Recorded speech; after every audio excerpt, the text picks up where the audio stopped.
Alrighty, howdy folks. We will move on to the next section, which is about double angle, half angle, and product sum formulas. Now, if you're like, what in the world is that? Then don't worry, we'll get to precisely what it is in just a second. Okay, what is, good. This is a good way of motivating this. If I asked you, what is sine of 2 theta, right? Does that seem like a fair question to ask? What is sine of 2 theta? We know what sine of theta is, but what in the world is sine of 2 theta? Uh, that means if you have a certain angle theta, what if you double that angle and then take the sine of it? Now, somehow it may look like A times BC. So there's a tendency to say, well, sine of 2 theta is just 2 sine theta. But I'm here to tell you that no, it's not. It's big time not equal to 2 sine theta. So sine of 2 theta, it's not like somehow you can pull the 2 outside of the parenthesis and say, that is 2 sine theta. That is wrong, okay? So the question is, okay, it is not 2 sine theta. What in the world is it then? And why not? So now, what is it? Before I say that, why not? Yeah, pause the video and ask yourself, if you were to be given charge of that question, why is sine of 2 theta not equal to 2 sine theta? Ask yourself, how would you proceed? Right? So come out of the pause if and when you're ready.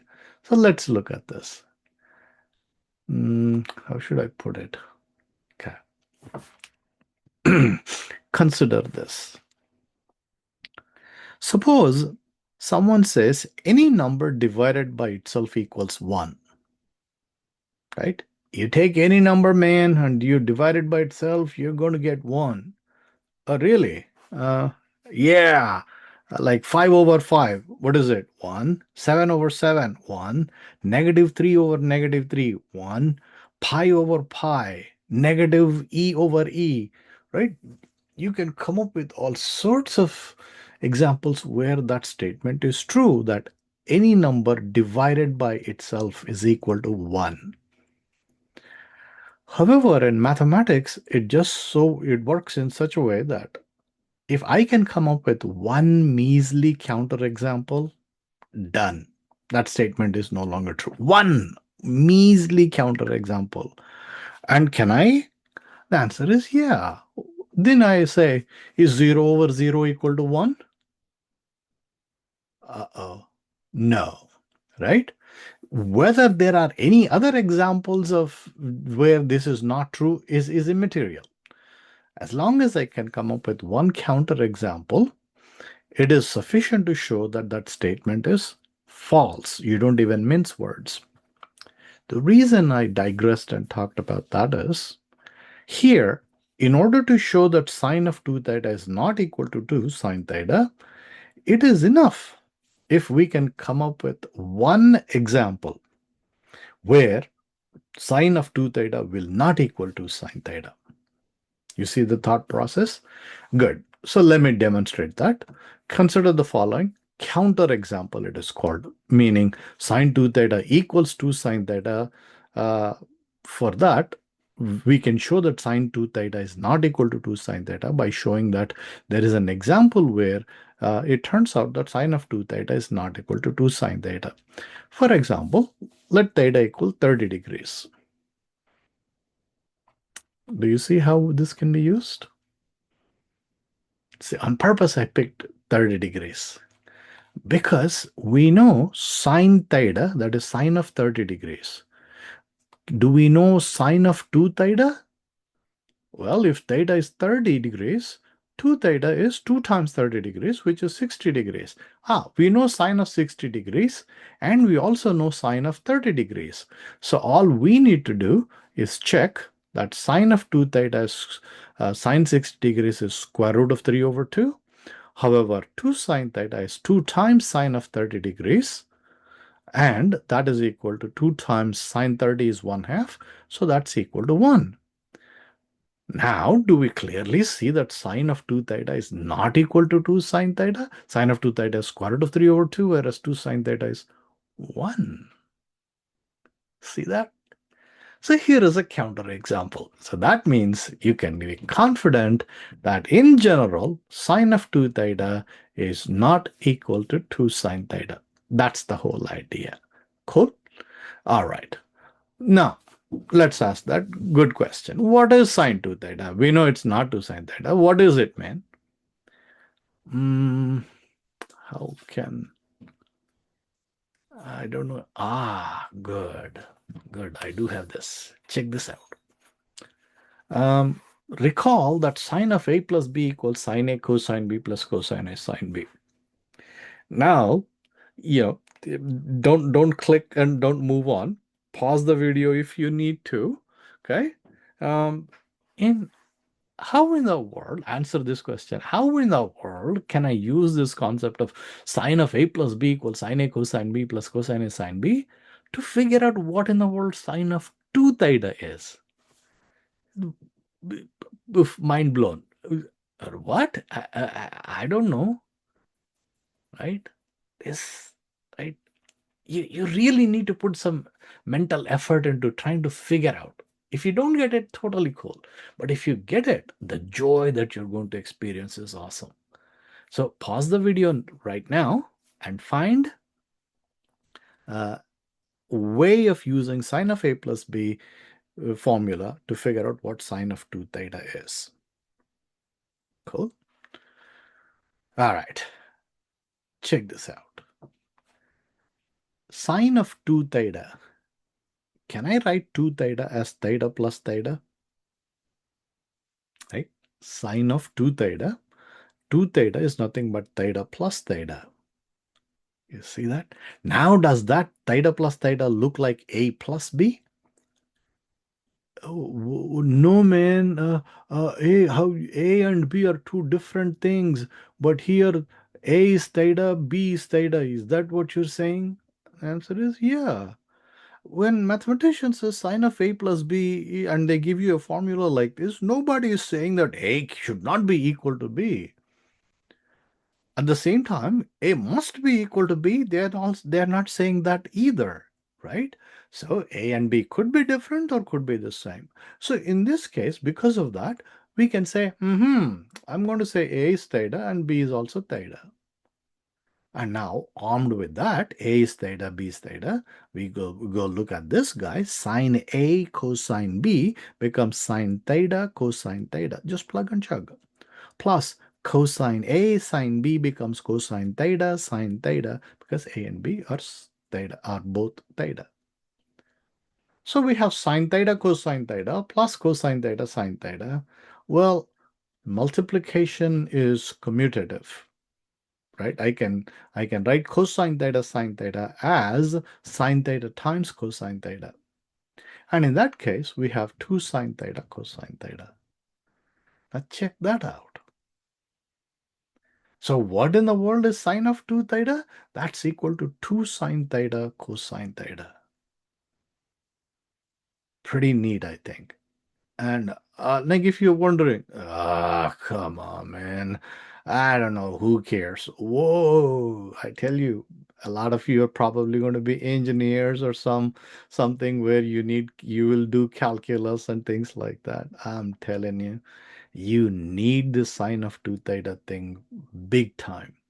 You need all these formulas in engineering and everywhere. Okay, good. So sine of 2 theta, we found that to be 2 sine theta cosine theta. With that, now similarly, from cosine of a plus b equals cosine a cosine b minus sine a sine b, we can try to find what cosine of 2 theta is. Cool. So what do? We'll write cosine of 2 theta as cosine of theta plus theta. And so recognize that A and B are both theta and plug and chug. So we have cosine theta times cosine theta minus sine theta times sine theta. But cosine theta times cosine theta is cosine square theta minus sine theta excuse me, sine theta times sine theta is sine square theta. So what is cosine of 2 theta? Cosine square theta minus sine square theta. But wait, isn't that equal to 1? I thought we studied, we had this Pythagorean identity that says cosine square theta. Yeah, but that is cosine square theta plus sine square theta equals 1, right? So, so this is cosine square theta minus sine square theta. And I tell you what, I had some people uh, who did this. They said, that's, yeah, cosine square theta minus sine square theta should be -1, they said. I'm like, why? How? They said, well, let me tell you, I'll factor out a negative out of this. And I'm like, okay, so you factor out a negative, perfectly fine. And then I get negative of cosine square theta plus sine square theta. What? When you factor out a negative from cosine square theta minus sine square theta, you get what inside the parenthesis? Cosine square theta plus sine square theta. Whoa, whoa, whoa, wait. The plus sine square theta is okay. But when you factor out a negative, would you still have this as cosine square theta? No, you would have this as negative of negative cosine square theta plus sine square theta. So, so that doesn't work either, right? Cool. Cosine 2 theta is cosine square theta minus sine square theta. But the thing is, there are two other versions of this formula. Okay. And you need to be familiar with all three versions of it, unfortunately. Meaning, familiar with means you just need to memorize. Trig is, a good bit of it is memorization, right? Of course, you should understand also. By plugging cosine square theta equals 1 minus sine square theta, we'll get a different form of this identity. And the moment we say you can plug cosine square theta equals 1 minus sine square theta here, you can also do this. You can plug sine square theta. You can replace sine square theta with a 1 minus cosine square theta. Okay. And we are going to do both and derive two additional formula versions of this formula. For example, cosine 2 theta, we went to this cosine square theta minus sine square theta and replace this cosine square theta with a 1 minus sine square theta, as we did here, as we stated here. And so we have 1 minus sine square theta minus sine square theta, and that turns out to be 1 minus 2 sine square theta. Cool? All right. Similarly, we can replace sine square theta that we see in the formula with a 1 minus cosine square theta, and that's exactly what I've done here. Cosine square theta minus the quantity 1 minus cosine square theta. And if you distribute the negative sign, you get cosine square theta plus cosine square theta, which adds up to 2 cosine square theta minus 1. So the summary is cosine 2 theta, boys and girls, ladies and gentlemen, please believe me when I say you got to memorize all these three versions. Cosine of 2 theta is cosine square theta minus sine square theta equals 1 minus 2 sine square theta, and that's also equals to 2 cosine square theta minus 1. Cool. Similarly, from tangent of a plus b equals tangent a plus tangent b over 1 minus tangent a tangent b, we can derive a formula for what? Good. I bet you said we can find a formula for tangent of 2 theta, man. How, man? By saying A is theta and B is theta. Dang, you're good. Pat yourself on the back. Okay. Tangent of 2 theta is tangent of theta plus theta. That's tangent theta plus tangent theta on the top over 1 minus tangent theta, tangent theta. And so that turns out to be 2 tangent theta over 1 minus tangent square theta. Cool. So that's the formula for tangent of 2 theta. We got sine of 2 theta, cosine of 2 theta, and tangent of 2 theta. Now somebody smart probably is asking this question. Hey, wait. Did you say we have a formula for sine of 2 theta, which is 2 sine theta cosine theta? Yep. And we have a formula for cosine of 2 theta? Yep. So, isn't tangent of 2 theta simply sine of 2 theta over cosine of 2 theta? Right? After all, tangent x equals sine x over cosine x. So, tangent of 2 theta is sine 2 theta over cosine 2 theta. Answer is yes. So you mean I could write tangent of 2 theta as 2 sine theta cosine theta over any one of these things, cosine square theta minus sine square theta? Answer is yeah, of course. But why do we have this formula? Well, because if you wrote, like you said, sine of 2 theta over cosine 2 theta, 2 sine theta cosine theta over cosine square theta minus sine square theta, the whole thing is in terms of sine theta and cosine theta. However, notice this version of the formula is in terms of tangent theta. That's the difference. Are they equivalent? They definitely are equivalent. In the sense, if you were to manipulate 2 sine theta cosine theta over cosine square theta minus sine square theta, you will get exactly this formula. Okay. So that's why you need to sort of memorize this version also. Cool. All right. So now, problems. Good. Find sine of 2 theta, cosine of 2 theta, tangent of 2 theta, given that tangent of theta equals negative 4/3 with theta in quadrant 2. Right? This is a good problem.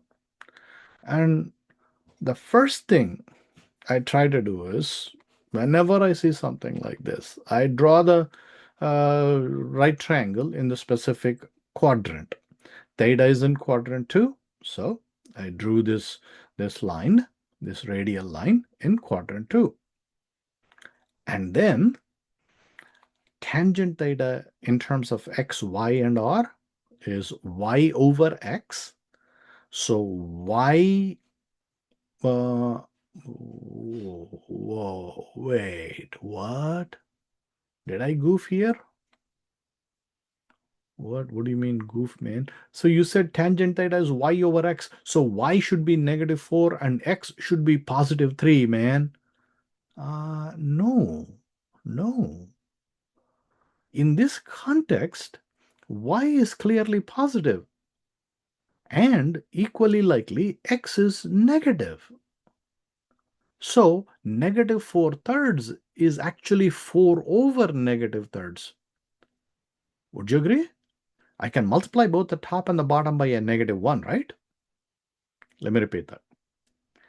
If I have negative 4 on the top over 3 in the and 3 in the bottom, I can multiply both the top and the bottom by negative 1. What happens if I do that? On the top, I have negative 1 times negative 4, which is positive 4. And in the bottom, I have negative 1 times 3, which is negative 3. So negative 4/3 is the same as 4 over negative 3. And that interpretation is appropriate in this case because y in that case is positive 4 and x is negative 3. Right? Let's be very clear about that. Good. Once we know that, we can use the Pythagoras theorem and figure out that this must be the radius thing should be the hypotenuse of that right triangle should be 5. So this is for theta. Can we clearly figure out what sine theta is? The moment we see this, after we do this, yeah, we can, but how do we do sine of 2 theta, man? Sine theta is y over r. So 4 over 5, that's fine. But what is sine of 2 theta? Got it, 2 times sine theta. No, no, no, no, no, no. Don't ever make that mistake. There's always the temptation to say sine of 2 theta is 2 sine theta. It's not. Instead, sine of 2 theta is 2 sine theta cosine theta, right? So we can immediately state that sine of theta is y over r, which is 4 over 5. Cosine theta is negative 3 over 5. Tangent theta, oh, I could have written tangent. Oh, tangent theta is already given. Why? Yeah. So sine 2 theta, what's the formula for sine 2 theta? 2 sine theta cosine theta.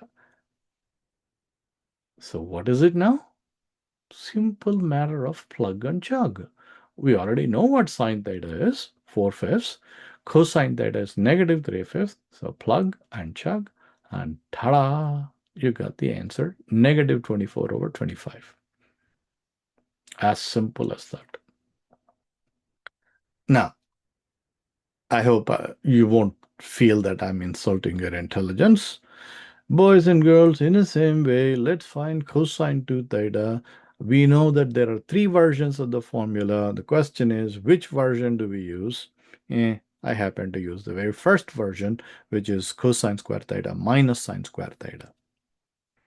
And now, matter of plug and chug. For cosine theta, we'll plug negative 3/5. Cosine square theta means the quantity should be squared. So negative of the quantity, negative 3/5, that quantity is being squared, minus the quantity 4/5 is squared. And when we square the negative 3/5, we get positive 9 over 25. Minus the quantity 4/5 when squared, you get 16 over 25. Since the denominators are the same, boys and girls, when the denominators are the same, we can add or subtract the tops, right? Good old middle school, whenever you learned all of that. So that's negative 7/25. Cool? Good. Tangent to theta. For this, we'll use that formula, 2 tangent theta over 1 minus tangent square theta, and plug and chug. And when you simplify all of this, the answer turns out to be negative 8/3 over negative 7/9. And finally, the answer is 24 over 7. Cool? 24 over 7, positive. That's tangent to theta. But wait, could we have figured out tangent to theta in another way? What is that? By doing sine 2 theta over cosine 2 theta? Hey, yeah. Well, go ahead and do that. Negative 24 over 25 divided by negative 7 over 25. 25's cancel. Negatives also cancel. You get the same 24 over 7. Ha, ha, ha, ha. That's the idea. Cool. We could have figured we didn't have to do all this computation. We could have just done sine 2 theta over cosine 2 theta. But I just wanted to show you that it could be done this way also. And if we do it this way, we would get the same answer. Cool. All right. Now, cosine of 2 theta is 1 minus 2 sine square theta. Right? That's one of the versions of this cosine 2 theta. And this is very, very, very important. That means we can solve for 2 sine square theta. How? We add 2 sine square to 2 sine square theta to both sides. And so we'll have a 2 sine square theta plus cosine 2 theta. But we will also subtract a cosine 2 theta from both sides. So when you do that algebraic manipulation, we get 2 sine square theta to be 1 minus cosine 2 theta. Cool. That means sine square theta is 1/2 of 1 minus cosine 2 theta. What? All I did is I divided both sides by 2 so that the left-hand side becomes just sine square theta, 2 sine square theta over 2. 2's cancel and you get sine square theta. And this right-hand side becomes 1 minus cosine 2 theta all over 2. That same thing, 1 minus cosine all over 2 stuff, I'm writing as 1/2 of 1 minus cosine 2 theta. Right? Algebraically, they are both the same. Now, what? Why do I need to know this? Whoa. When you take calculus 2, you will bump into something called integrals.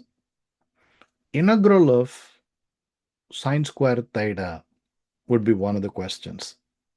And guess what? There is no other way of solving that integral, just about.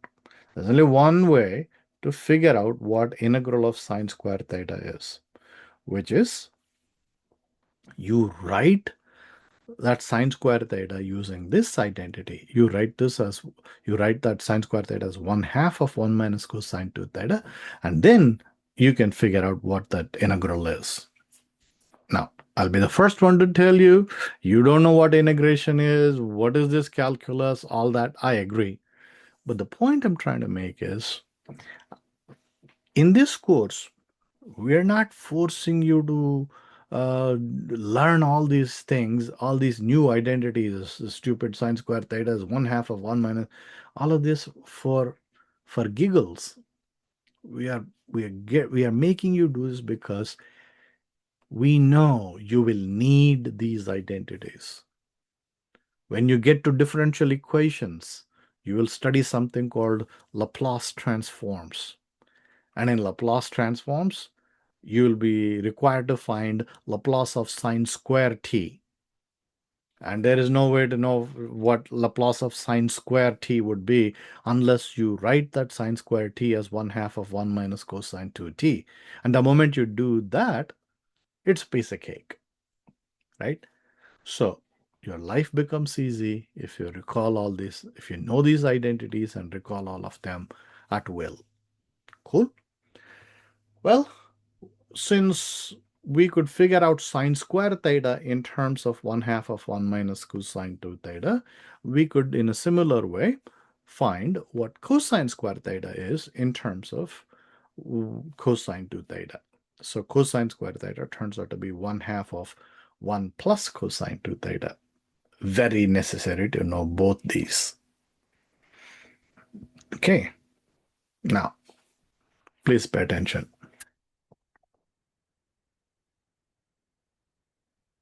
On the left-hand side, in both these cases, we have a trig function, in this case sine theta, and in this case cosine theta. Both trig functions are raised to a power of 2, right? A power other than 1. Whereas, by writing it this way, we once again have a trig function called cosine, but that is a function which is raised to a power of 1. So these particular formulas, basically what I'm trying to say is, they have allowed us to write a second power of a trig function in terms of a first power of a trig function. Cool? And that is what is required often in calculus and in differential equations, like I said, and in many other applications. So how do we write powers of trig functions in terms of single power of other trig functions? That is going to be of tremendous utility. By the way, tangent square theta is, sine square theta over cosine square theta. Plug these formulas and you get 1 minus cosine of 2 theta over 1 plus cosine 2 theta. Cool. So we once again succeeded in writing another second power of a trig function, tangent in this case, in terms of a single power. Okay, so now what is sine square of ax? What? What is sine square of ax? Can you answer that question?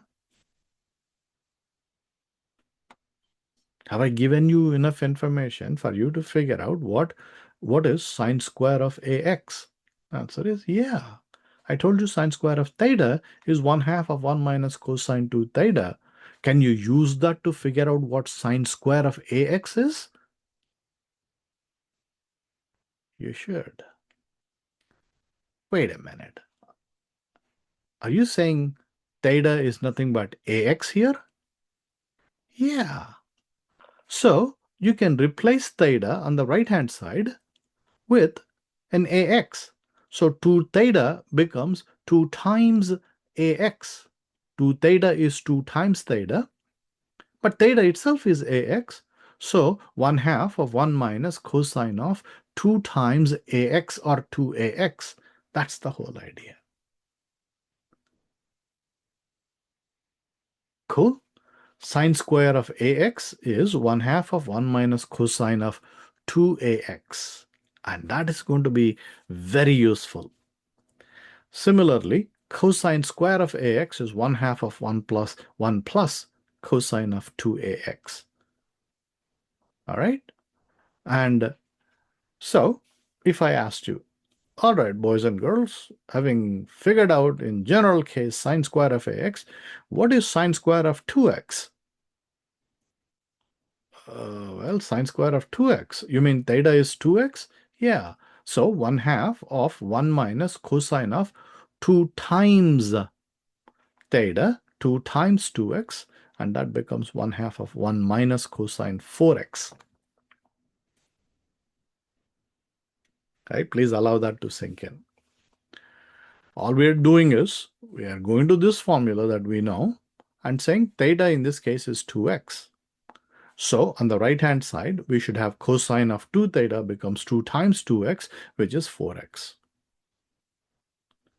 Notice once again, we succeeded in writing a second power of a trig function sine in terms of a first power of a trig function cosine.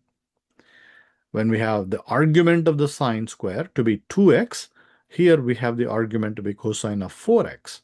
If it turns out that way, so be it. Cool?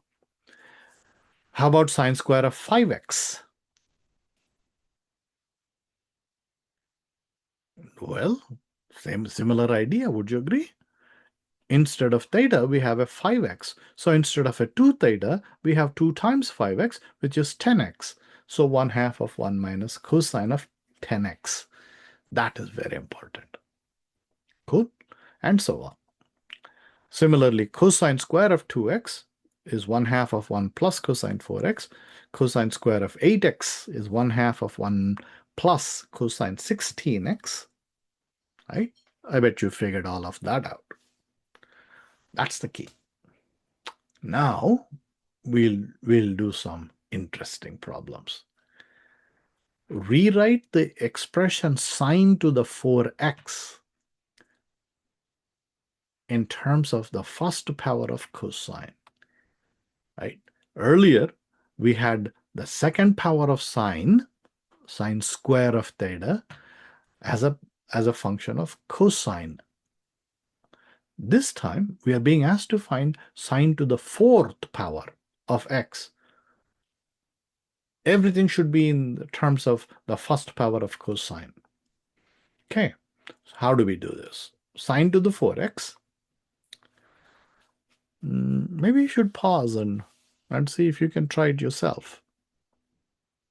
Okay. Sine to the 4x, would you agree? Sine square x, the quantity square? Good, yeah. But sine square x itself, from the previous one, isn't that 1/2 of 1 minus cosine 2x? So we'll replace this sine square x inside the parenthesis with a 1/2 of 1 minus cosine 2x. And the whole thing is being squared, so we are squaring it. You see the manipulation? Writing sine to the 4x as sine square x to the quantity square, and then replacing sine square x with a 1/2 of 1 minus cosine 2x. And of course, we need to square that.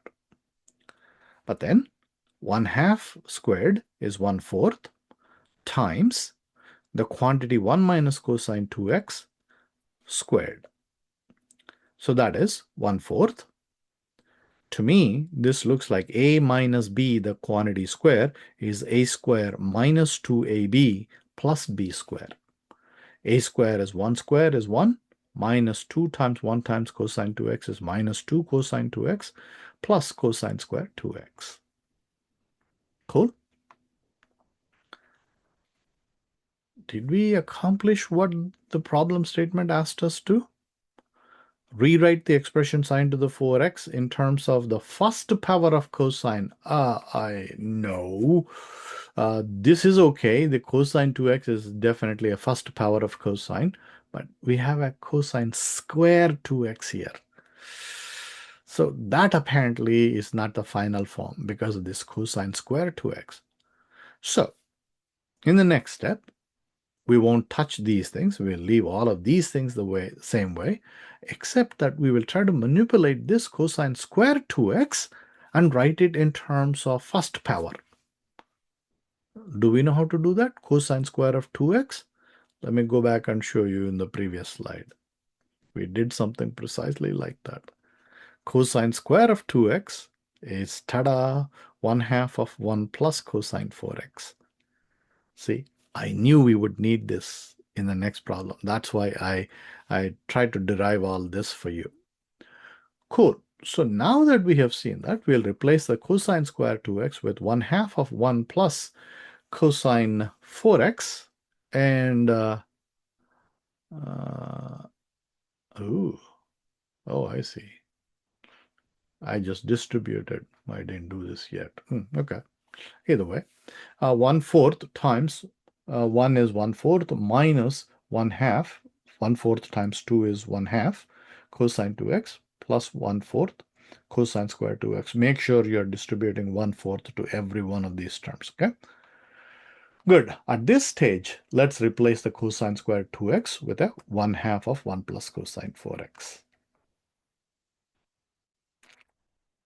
Cool. 1/4 minus 1/2 cosine 2x, these two things, I just copied them, plus 1/4. And for this cosine square 2x, I wrote 1/2 of 1 plus cosine 4x.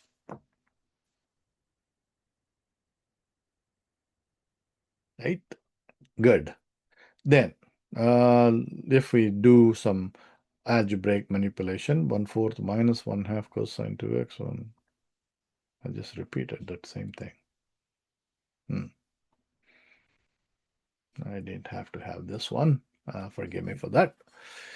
So 1/4, when we distribute, we get 1/4 times 1/2 is 1/8. 1/8 times 1 is 1/8. 1/8 times cosine 4x is 1/8 cosine 4x. But then we notice that there's a 1/4 here and a 1/8 here. Can we add those two fractions? Yeah, because this is 2/8 and that's 1/8.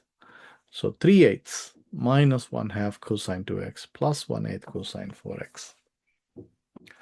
Very, very, very nice problem. I will, if you were to take my calculus 2 class, I will in fact ask you, find the integral of sine to the 4x with respect to x. And you will first go through all this process and get to this step. And once you get to this step, the answer is fairly simple, fairly straightforward. The integral of sine to the 4x would be 3/8x minus sine 2x plus minus sine 2x plus 1/2 of sine 4x plus c. What? I don't know what you're talking about, man. That's okay. You can chill. You're not in calculus 2, so you don't need to integrate. But the point is, you will need all this stuff. Cool? All right. Whoa, Nele. Now, apparently, we need to write cosine to the 4x times sine square x in terms of the first power of cosine. Okay, let's get busy. This is going to be fairly long. So, cosine to the 4x we'll write as cosine square x times the cosine square x, the quantity square, and times sine square x. And cosine square x we'll replace with 1/2 of 1 plus cosine 2x, square it. And sine square x we'll replace with 1/2 of 1 minus cosine 2x. Cool?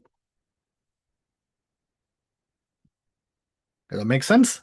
All we did is we replaced with the identities that we had in the previous slide for cosine square x and sine square x.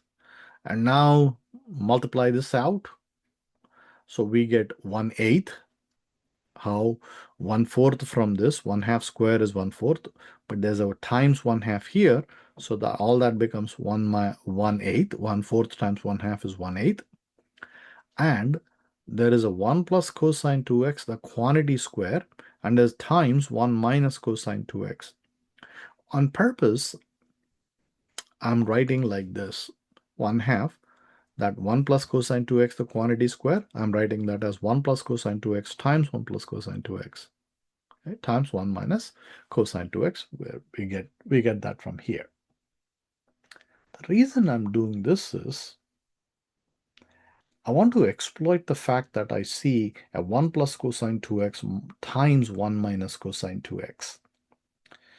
To me, that looks like a plus b times a minus b, which is difference of squares a square minus b square. Cool? So 1 minus cosine square 2x is what it becomes. So that's what I did. Okay, and then, wait, 1 minus cosine square 2x. Isn't that the same as sine square 2x? Yeah. So in the next step, I'll replace that with sine square 2x. Cool. But notice, the problem statement says everything should be in terms of the first power of cosine. Everything is fine and dandy with cosine 2x. But the problem is with the stupid sine square 2x. Right? And so, in the next step, we'll replace sine square 2x with 1/2 of 1 minus cosine 4x. What? Go back to the previous slide. We talked about how sine square of 2x is 1/2 of 1 minus cosine of 4x. Right? Okay, good. Now we'll distribute. I can yank this 1/2 outside. So 1/8 times 1/2 is 1/16 times 1 plus cosine 2x times 1 minus cosine 4x. Okay. Are we done?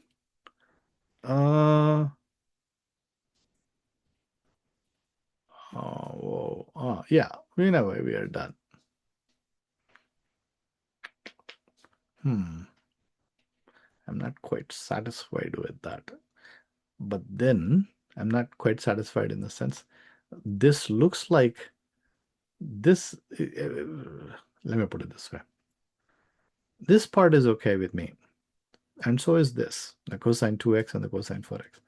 But then the product of cosine 2x and cosine 4x, that is not quite okay. Because it's, what if for cosine square 2x, how should I put it?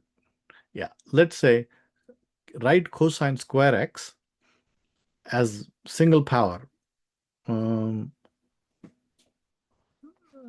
Anyway, yeah, so this we need another formula to reduce it even further so that we won't have the product of two trig functions like this, cosines. But for this, for up to now, this is okay. All right. We have sine square x is 1/2 of 1 minus cosine 2x. Cosine square x is this. From these, we can derive what are called half angle relationships. Check this out. If you need to pause and work a few things, that's fine, and come back to this because we are moving on to slightly different topic. We are trying to find something called half angle relationships. What in the world are they?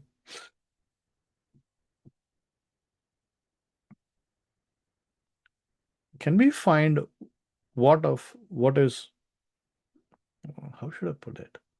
Okay, got it.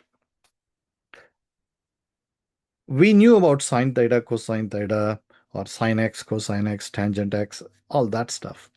But then we said, what about sine of 2 theta, right? Cosine of 2 theta.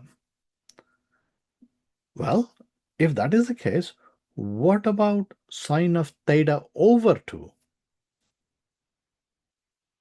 Instead of 2 theta, what if the argument is theta over 2? And we need to find sine of theta over 2. Could we do that? The answer is yeah.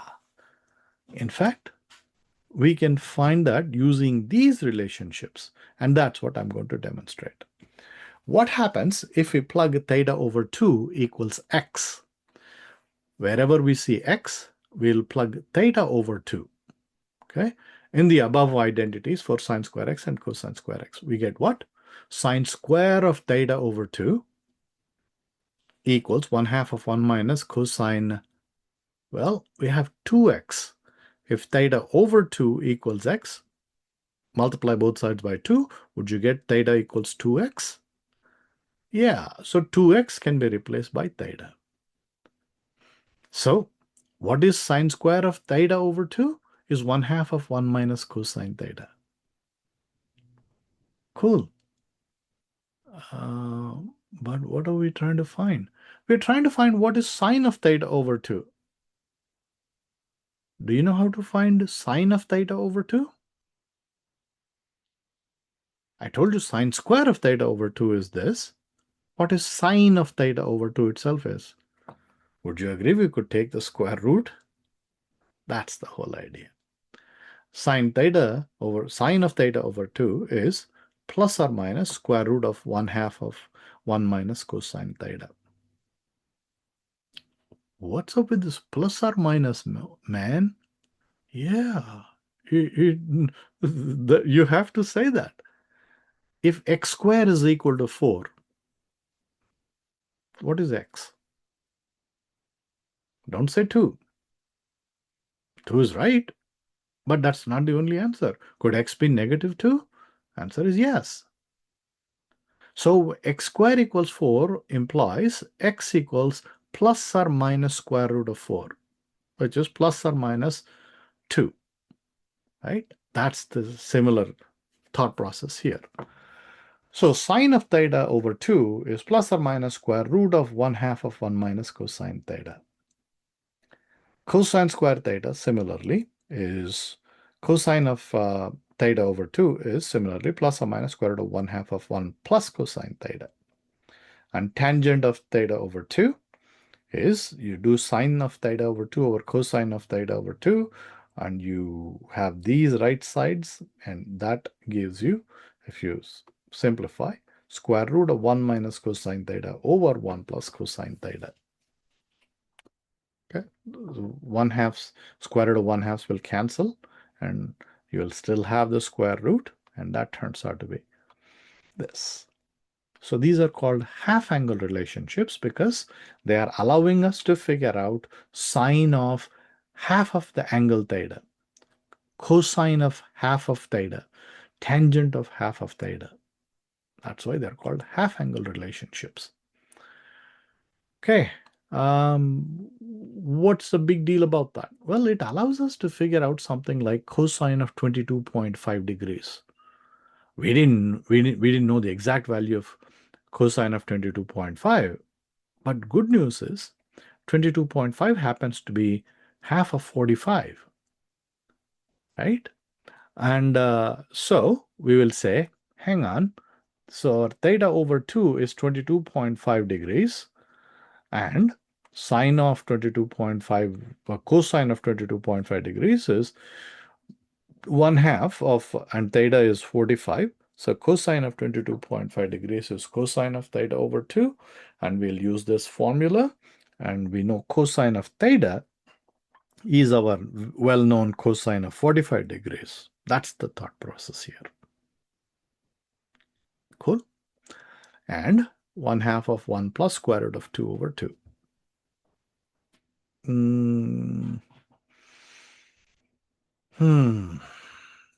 Are you okay with this algebraic manipulation I did?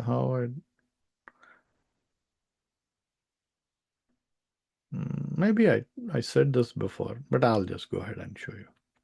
The way I add a whole number and a fraction is like this. If I have A plus B over C, A plus B over C, it turns out that is equal to, the denominator would still be C. That is, denominator would be 2. But on the top, we will have AC. Multiply these two guys. 1 times 2 is 2 plus B. So 1 times 2 is 2, 2 plus square root of 2. That's what goes on top. On the bottom, we'll have it over 2. But since there is already a 2 here, that 2 times 2 is 4. Cool. That's what I did. That's how I add a whole number and a fraction. A plus B over C is, to me, AC plus B all over C. Okay, so guess what? We now know the exact value of cosine of 22.5 degrees. It turns out to be square root of 2 plus square root of 2 all over 4. Cool. Okay, next. Use an appropriate half angle tangent of 112.5 degrees.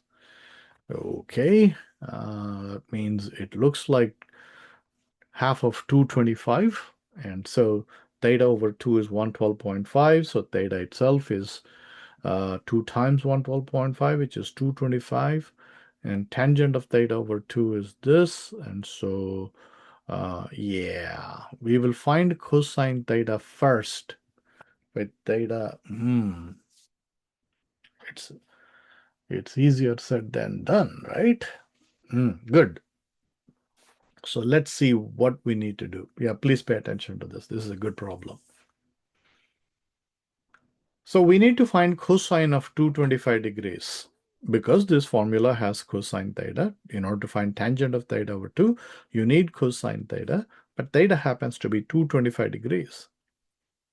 Would you agree that is actually in the third quadrant? Okay. And then we will also recognize, so we will first recognize that theta itself is in third quadrant, but theta over 2 is in quadrant 2, right? 112.5 degrees is between 90 and 180 degrees. So theta over 2 must be in second quadrant, where tangent is negative. Why are you talking about all of this, man, if you say? That's why tangent of theta over 2 formula has plus or minus. So it is saying, hey, depending on the context, you pick the positive sign or the negative sign. Cool? And so we are saying, since theta over 2 is in the second quadrant where tangent is negative, you mean I need to pick the negative sign here? Answer is yes, you need to pick the negative sign. Cool?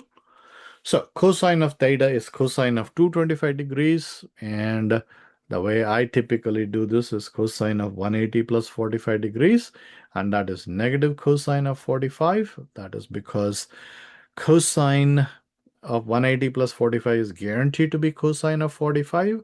The only question is it positive or negative? And since this is in the third quadrant, all students take calculus. Third quadrant cosine is negative. Tangent and cotangent are positive. Cosine is negative. That's why I stuck a negative sign.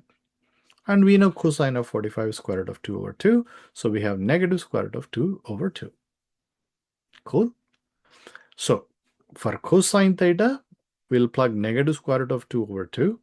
But eventually for tangent theta over 2 itself, we will use the negative sign in front of it. Is negative of, right? Notice I no longer say plus or minus in this context because I know this theta over 2, this argument of tangent is in the second quadrant where it is negative. So I pick that. And now plug and chug. 1 minus this, 1 minus that, and manipulate this. And you simplify these fractions. and you get this, right? I hope I don't have to go through all the arithmetic part of it in detail. Add these two fractions, subtract these two fractions, and then 2's cancel, a fraction over a fraction. In order to divide by this fraction, multiply by the reciprocal of this fraction, all that stuff, and you get this. So this is the answer. I think some people even insist that you rationalize the denominator and blah blah. I don't care.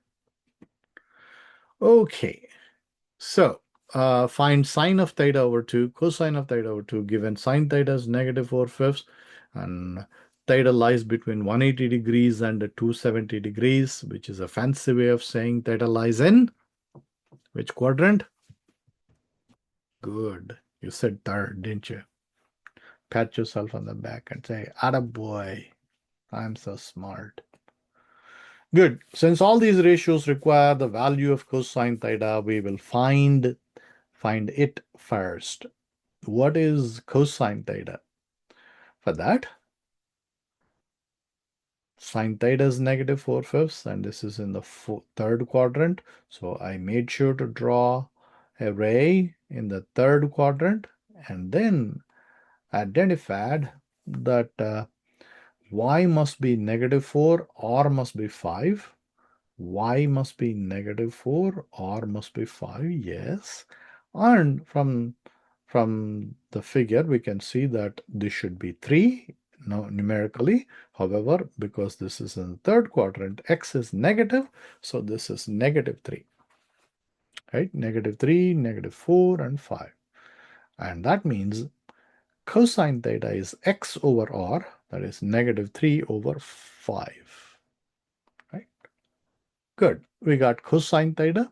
And so we in order to figure out sine of theta over 2, let's also understand that since theta is in the third quadrant, that is 180 less than 270, theta over 2, can we divide throughout by 2?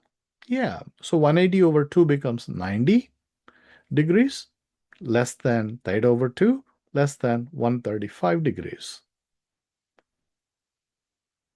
What? Why, man? Why do I need that, man? Well, we need to know which quadrant theta over 2 is. We saw that in the previous problem. And this one tells you that if theta were to be in the third quadrant, you're guaranteed that theta over 2 will be not only in the second quadrant, will be such that it is theta over 2 is between 90 degrees and 135 degrees. That is an interesting thing, right? But here what is important is theta over 2 is in the second quadrant. That fact is the important part. Cool. All right, so theta over 2 lies in quadrant 2.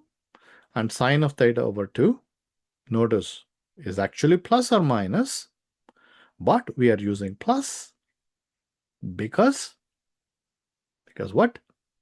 Because theta over 2 is in second quadrant and sine is positive in the second quadrant. That's why we are using a plus. Square root of 1/2 of 1 minus cosine theta, and then a matter of plug and chug, cosine theta is negative 3/5, so 1 minus negative 3/5, and simplify all this, and you get square root of 4 over 5. Cool? All right, similarly, cosine of theta over 2, you do this, and you get negative square root of 1/5. Notice I picked negative. Yes, we should. Theta over 2 is in second quadrant, and cosine is negative in the second quadrant based on all students take calculus, which is a lie.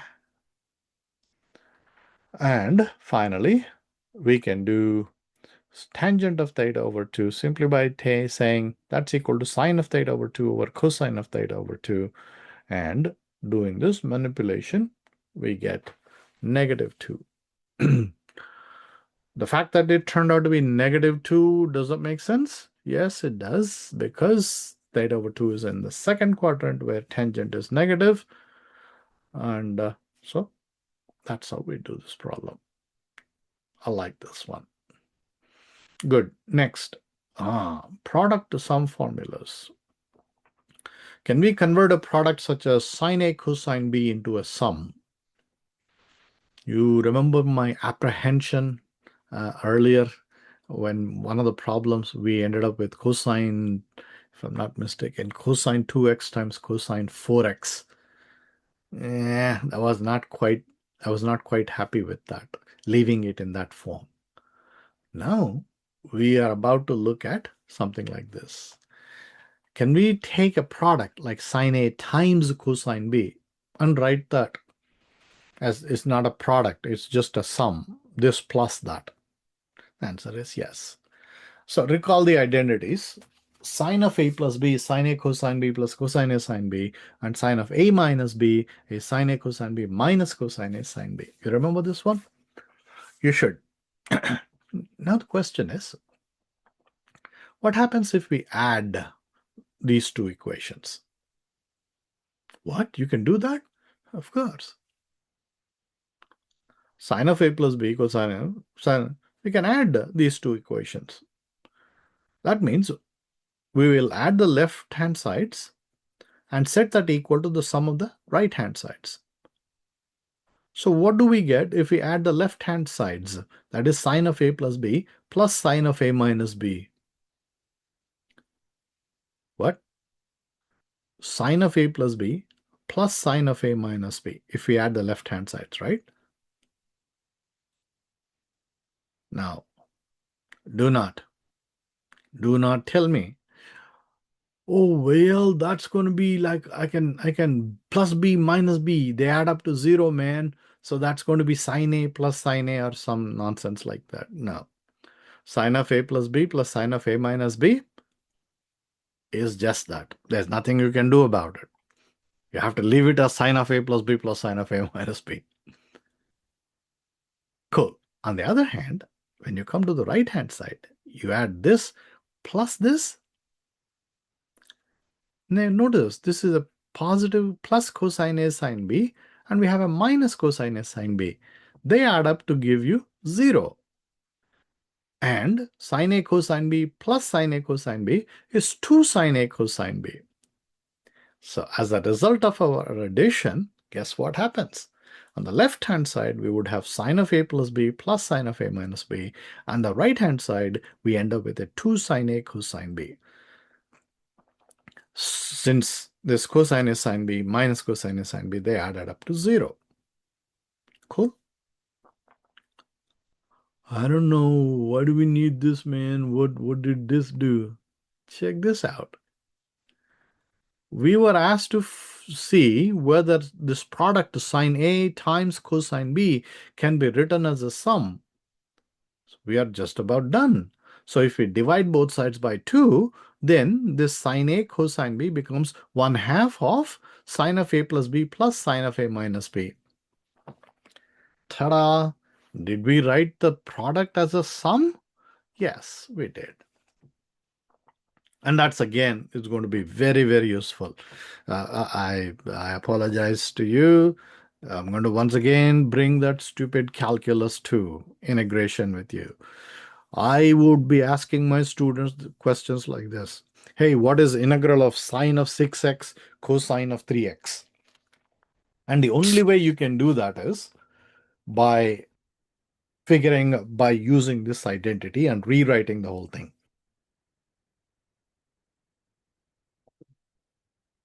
Okay. Man, my throat got dry. All right. So we have a product written as a sum. Similarly, we also know these identities. Identities for cosine. Cosine of A minus B is cosine A cosine B plus sinus A. What happens if we add these two guys? Well, if we add these two, we get 2 cosine A cosine B to be cosine of A minus B plus. From that, we can figure out cosine A cosine B is 1/2 of cosine of A minus B plus 1 plus cosine of A plus B. Now, we could subtract these.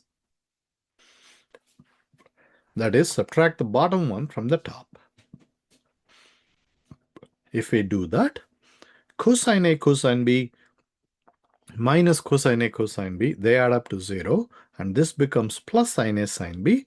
So we have sine A, sine B plus sine A, sine B, which is 2 sine A, sine B. On the left-hand side, we have cosine of A minus B minus cosine of A plus B. And like I said, 2 sine A, sine B on the right-hand side. Okay. From that, sine A, sine B should be 1/2 of cosine of A minus B minus cosine of A plus B.